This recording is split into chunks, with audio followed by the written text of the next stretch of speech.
Okay, good morning, everybody, and welcome to the Daily Energy Markets podcast. It is Tuesday, February the 7th, 10:30 UAE time.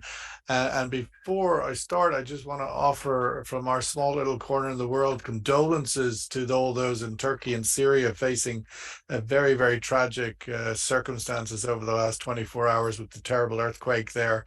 Clearly a very devastating event still playing out by the hours. So condolences to everybody under that problem.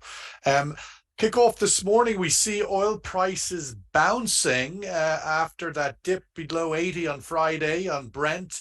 They're climbing back out of that hole with some optimism. It looks to me like some of the actors, the big players, are kind of bolstering that market up. We had the Saudi energy minister over the weekend is signaling a shortage, and here we are Monday with Saudi Arabia raising its OSPs to Asia for the first time in 6 months. Peter McGuire, CEO of XM Australia. We were talking yesterday a little bit like maybe the market had really not had got it wrong in a sense that the China recovery wasn't going to be as sizable as it could be, and hence prices below 80 didn't reflect that potential demand surge was just around the corner. Your thoughts on that outlook, or is it still premature to say China's back? Well, maybe a little bit. And good afternoon, Sean. Greetings from Sydney and to fellow panelists and to everyone. And our hearts are out to everyone in Turkey and Syria. A lot of those people are blessed they live in Australia. Where we go from here, Sean, yes, it's only a slow time back. I've noticed that Chinese equities have had a nice bounce and they're doing okay. It's a mixed bag today, but certainly last week was quite strong, and some of those days across Hong Kong as well.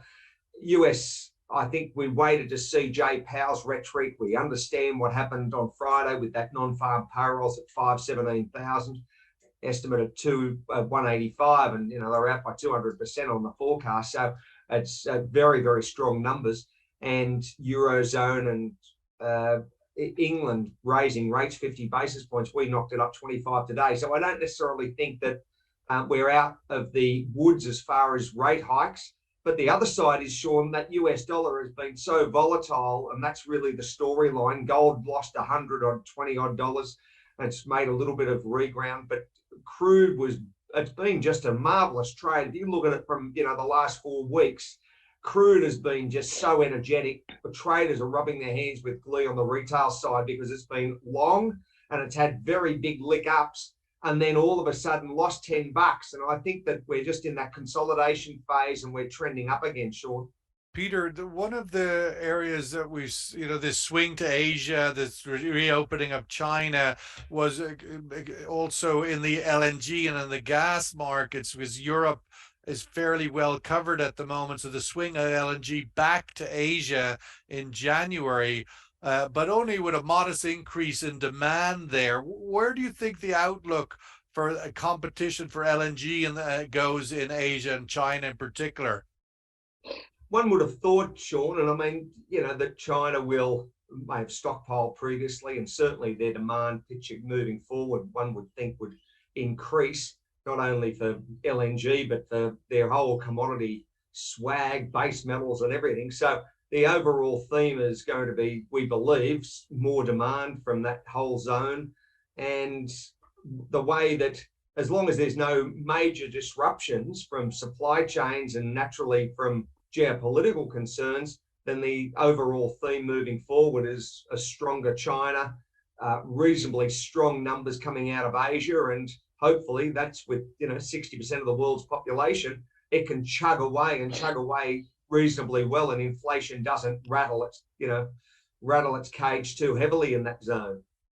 You said, Peter, just to follow up on that inflation piece, that the job numbers on Friday that came out of the US, I think you captured the percentage point very, very well, 200% beyond the expectation. I mean, forecasters these days we all need to be fired, perhaps. But what does that tell you? What is that, a blip? Is it some weird the sort of incarnation with misreported numbers, or is there still an inflation battle to be fought here and rates could go higher? Well, I think so, Sean. And if I use, I'll answer it a couple of ways. First off, if I look, I've just been reading an article now that our governor, RBA, we've just come out with a 25 basis point hike in the last 2 hours or so. That's Australia. We're now at 3.35.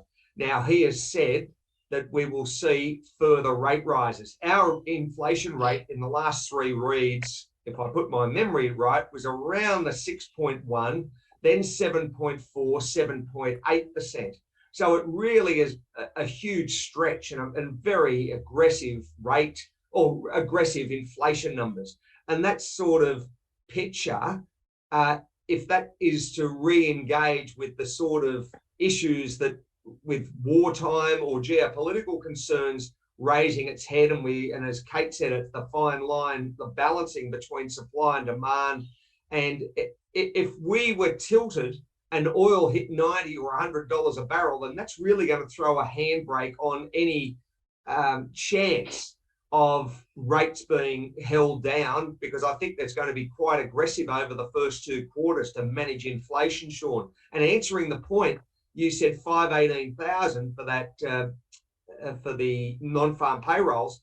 Yeah, maybe it is a blip, and it was very, very soft over the preceding 5 months from July onwards to December, and maybe it is a blip, but there are large tech layoffs. We're seeing that Dell laid off 6,000 a day, and we all understand once they start chugging, and it's a small 5% here, and then all of a sudden we had to go a bit harder, it's another 3% or another 7% head count, then I want to see where we are by probably May, June from the headcount space, and how much hurt is on Main Well, I Street. heard an interesting analysis on that yesterday. Was that this sort of domino effect or kind of sheep herd move, where they're all doing it at the same time, and it sort of has Yeah, a domino effect because it gives them cover from Wall Street not to be downgraded in any way or being an outlier, because they're all yeah. doing it at the same time. And how many others get sucked into that vortex will be interesting. Saudi Arabia raises prices for its flagship crude for Asian buyers for the first time in 6 months. Why? Because one, it sees shortages coming, or two, again, it's the supply demand. China reopening demand is coming quicker than expected. Or three, peak rates, peak inflation, and global growth is recovering. So number three, but see shortages, two, reopening, three, peak. Peter, you mentioned in your earlier comment the reference to the dollar. We've seen dollars decline, sort of stall in the last, since the sort of bumper jobs number on Friday. I mean, it was a strange counterintuitive moment where Yeah. the biggest job numbers, and the markets seem to dislike it a lot. It comes to the same question: peak dollar and peak rates, or is there still some life in that old dog yet, so to speak?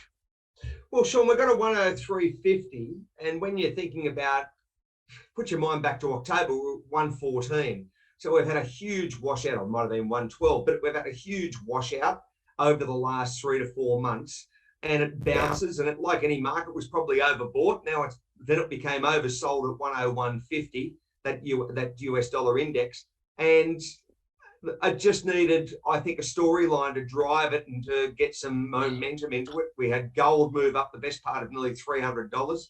So all in all, you've seen big washouts, and I think probably some of it is very much trade driven, in the sense of paper markets and large positioning to really move against other currencies and other commodities or stock indexes, and certainly hedging and margin calls. So at the present time, I won't be surprised to take a 104, but it's incredibly volatile, where you can see the best part of a 1.5% swing in a 24-hour window.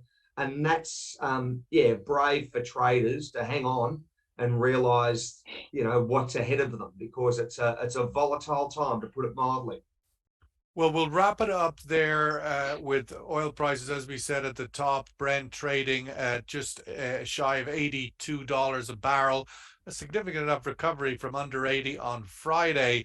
Thank you, Peter McGuire, as always, from Australia, Omar Ubaidli from Bahrain, and Kate Durian now in Dubai. We say woo woo to that. And thank you. Have a great day, everybody. All the best. Thank you, Thanks, Sean. Sean. Cheers, Bye-bye. Kate. Bye, Emma. Thank you. Bye. Bye, everybody.